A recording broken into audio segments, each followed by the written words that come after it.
வணக்கம் ஜெயஹிந்த்.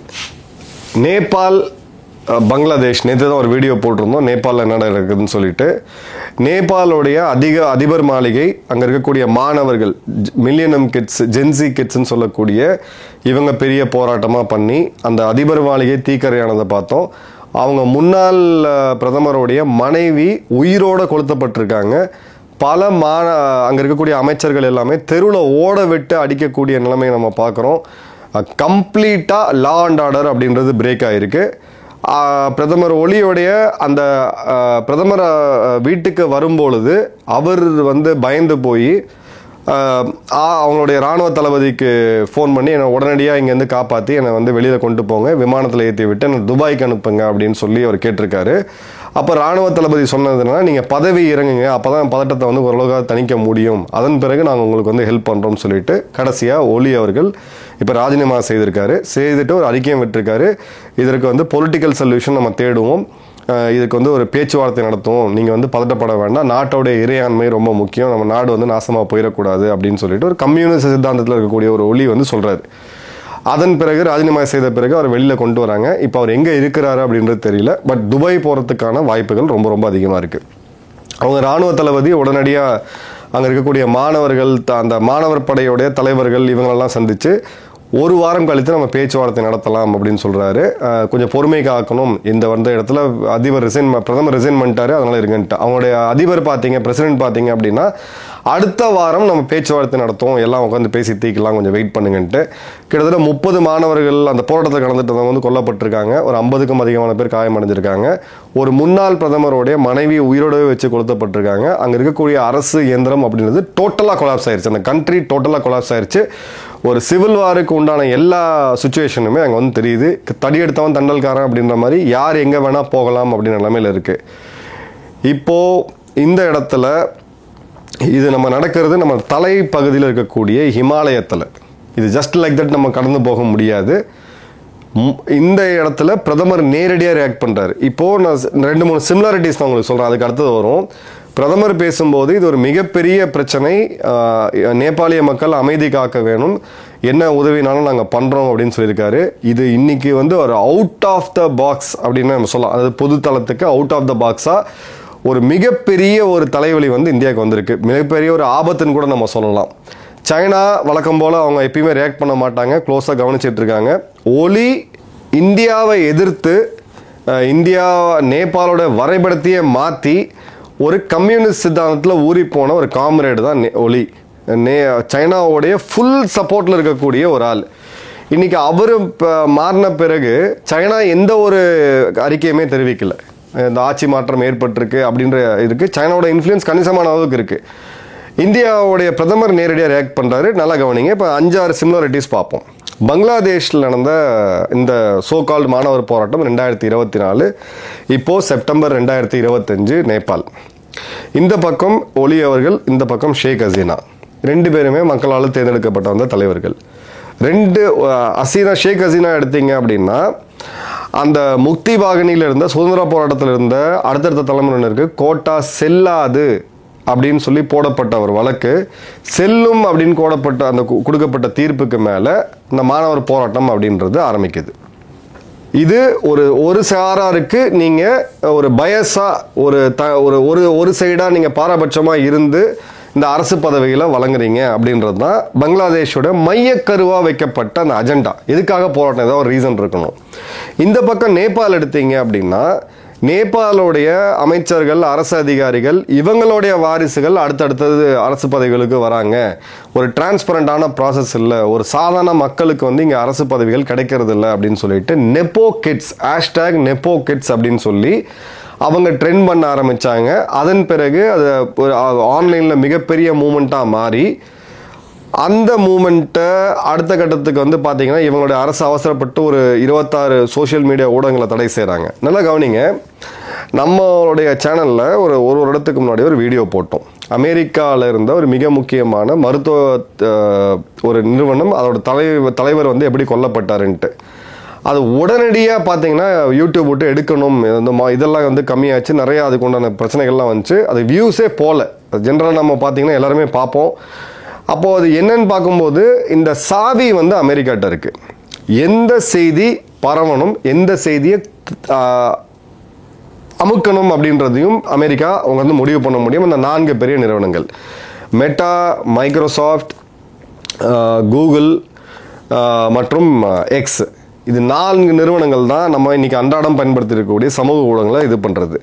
இந்த சமூக ஊடகங்கள் போன பிறகு இது பெரிய லெவலில் வெடிக்குது. அடுத்தது பங்களாதேஷோட இன்னொரு சிமிலாரிட்டி பாருங்க. இந்த பக்கம் அரசு அதிகாரிகள் அவங்களுடைய குழந்தைகளுக்கு வேலை கிடைக்குது, நெப்போ கிட்ஸ் நேபாள். சுதந்திர போராட்ட வீரர்களுக்கு அடுத்தடுத்த வாரிசுகளுக்கு நீங்கள் கொடுக்குறீங்க, அதுவும் கோர்ட் தீர்ப்பு வந்த பிறகு. இது பங்களாதேஷ். ரெண்டாவது காமன் அப்படின்னா லஞ்ச லாவண்யம் அதிகமாச்சு, அரசு வந்து ஊழலை திளைச்சிருக்குன்ட்டு. ஊழல் இல்லாத ஒரு அரசை இன்னைக்கு ஜனநாயகமாக இருக்கட்டும், சர்வாதிகாரமாக இருக்கட்டும், கம்யூனிசமாக இருக்கட்டும், சோஷியலாக இருக்கட்டும், ஒரு நாட்டில் ஊழல் இல்லாத அரசியல்வாதிகளை நம்ம பார்க்க முடிஞ்சுது அப்படின்னா நம்ம நாடு இல்லை உலகமே மாறப்போகுதுன்னு அர்த்தம். அது எந்த லெவலுக்கு இருக்குது அப்படின்றது தான் முக்கியம். அந்த வகையில் பார்த்தீங்கன்னா இது ரெண்டுமே ஒரு காமன் நெரேட்டிவாக வருது.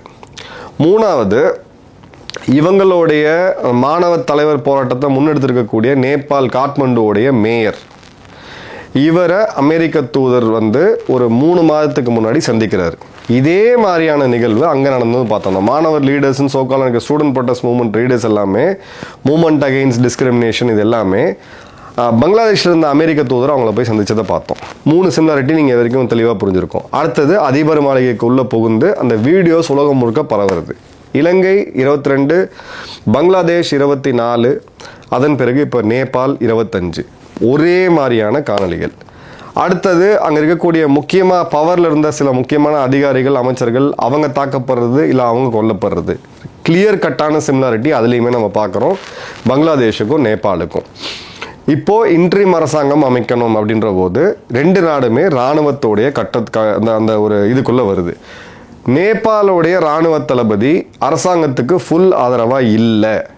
அதே மாதிரி பங்களாதேஷ் இராணுவ தளபதி அந்த அளவுக்கு ஷேக் ஹசீனா அவர்களுக்கு அந்த எக்ஸிட்டை மட்டும் கொடுத்தாங்க, எதிராக போகலை, ஆதரவாகவும் இல்லை அப்படின்ற நிலைமையில். அதுவுமே ஒரு சிமிலாரிட்டியை நம்ம பார்க்குறோம். ஸோ இப்போ ரெண்டுத்தையும் கம்பேர் பண்ணி பார்த்தீங்கன்னா காமன் பாயிண்ட் என்ன, எதனால இது நடக்குது? அமெரிக்க தூதர் ஒரு நாட்டோடைய நகரத்தோடைய மேயரை சந்தித்த பிறகு அந்த மேயர் ஒரு மிகப்பெரிய ஒரு தலைவராக போற்றப்படுறது. அதே மாதிரி இந்த பக்கம் பார்த்தீங்கன்னா முகமது யூனிஸ், அந்த 4 பொடி பசங்க, இவங்க ஒரு மிகப்பெரிய லீடர்ஸாக ப்ரொஜெக்ட் பண்ணப்படுறது. இந்த டெம்ப்ளேட் பார்த்தீங்கன்னா கிட்டத்தட்ட சேமாக இருக்குது. நேபாள் ஒரு முழுவதும் சைனாக்கு ஆதரவான ஒரு நாடாக மாறினது, இந்தியாவை எதிர்த்தது, இது ஒரு பாலிடிக்ஸ். அதே சமயம் நான் ஏற்கனவே சொன்ன மாதிரி 1970களில் ஆரம்பித்து தொடர்ந்து சைனாவை ஒட்டி தனக்கு ஒரு இராணுவ தளம் வேணும், குறிப்பாக இமயமலையில் ஒரு இராணுவ தளம் வேணும் அப்படின்னு சொல்லி ரொம்ப நாளாக அமெரிக்கா பேசிகிட்டு இருக்காங்க.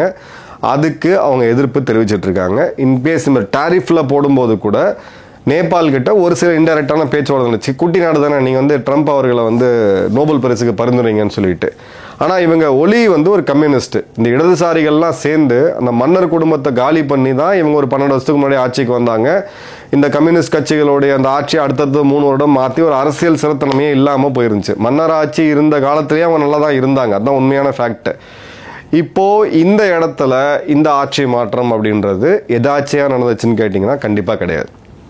ஒரு கிளியர் கட்டான ஒரு ஆப்ரேஷன் இருக்கு. இப்போ ட்ரம்ப்பை ரொம்ப அதிகமாக எதிர்த்துட்டு இருக்கக்கூடிய இன்னொரு ஆளை பார்ப்போம், இமானுவேல் மேக்ரான், நம்மளுடைய பிரெஞ்சு அதிபர். இப்போ அவர் ஆட்சியுமே பார்த்தீங்கன்னா ஊசலாடிட்டு இருக்கு, எப்போ கவர்மெண்ட் வரும்னு தெரியாது.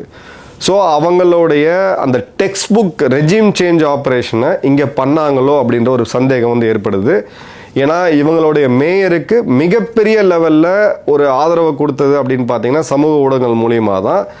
அந்த ஊடகங்கள் நடக்கிறதுக்கு முன்னாடி தான் அவங்க தூதர் போய் சந்திச்சுட்டு வர்றாரு.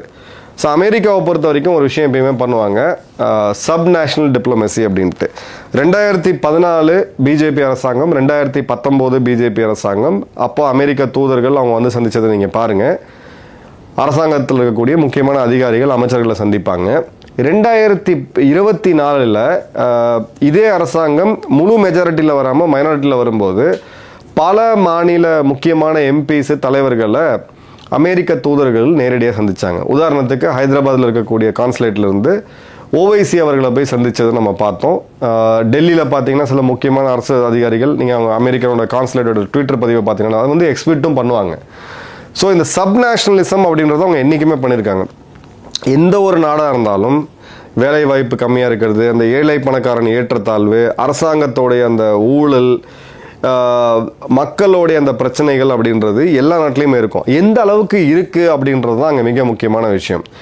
இப்போது சில ஹேண்டில்ஸ் பார்த்தீங்கன்னா என்ன பண்ணுறாங்கன்னா, பங்களாதேஷோடைய மாணவர்கள் ரொம்ப தெளிவாக இருக்கிறாங்க, இலங்கையோடைய மாணவர்கள் ரொம்ப தெளிவாக இருக்காங்க, நேபாளோடைய இளைஞர்கள் ரொம்ப தெளிவாக இருக்கிறாங்க, இந்தியாவில் இருக்கவங்க தான் வந்து இதெல்லாம் வந்து இப்போ ஒரு கரப்ஷன் ஒரு பெரிய விஷயமா கண்டுக்கிறதே கிடையாது, இந்த மாதிரி புரட்சிலாம் இந்தியாவில் நடக்கிறதே கிடையாதுன்னு ஆதங்கத்தோட ஒரே பேட்டர்னாக ட்வீட் வரதையும் நம்ம பார்க்குறோம்.